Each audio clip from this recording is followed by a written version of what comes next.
YouTube, and welcome to lesson 79 of the Microsoft Word tutorial series. And today we're going to look at how to use the outline view inside of Microsoft Word.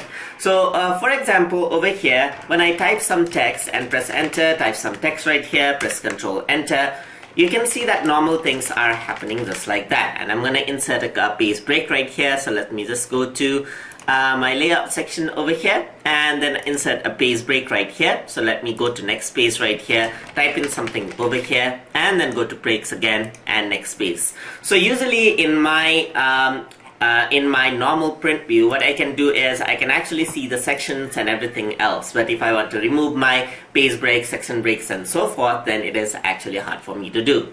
So the easier way to do it and to see what has been applied onto your page is to go into the outline view right here. So to do that, simply go to view section right here.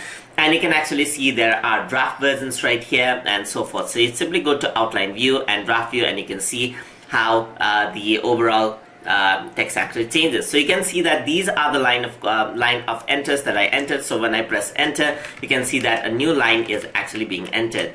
And you see this blank line over here, that actually means there's an extra space. So you can actually remove this out if you do not want that out. And over here, you can actually see that there are two section breaks right here. So if you want to remove that out, simply select the section break. So I'm going to select it out just like this. And I'll just click on the beginning of the text over here, drag it out and press delete, and you can see that the section break can be removed just like this. So you can type it in. So now you only have two section breaks right here. So you want to delete this, simply go over here, select this out and delete the section break, and now there is no more section break in the overall video. So you can also close the outline view over here and you can see that everything has been arranged in the same view. So you might have entered more than one section break over there, then this might actually help you. So let me just go to view mode right here. There's another thing called the web layout. If you want to actually see the web layout view on how it'll look on the website, you might want to see this.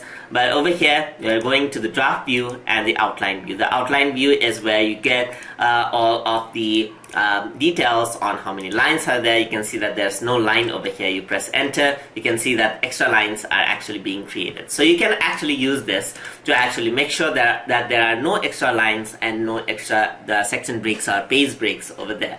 So this also shows the body text only. You can see there are level 1 text right here as well. So if you were to do that and close the window, you can see that now I have done a heading of level 1. So if you were to go over to view right there, go to outline over here, you can see that I can actually choose the level. So this is body text level 1, level 2 and level 3 respectively. So I can have the hierarchy over there just like that and arrange it out everything on an outline view without having the distraction of the print view and the design. So this is actually helpful to make sure that just your texts are well arranged before you take them into the document. So that is how you can use the outlining view of Microsoft Word. Hope you guys learned something as always, and as always, please like, comment, share and subscribe.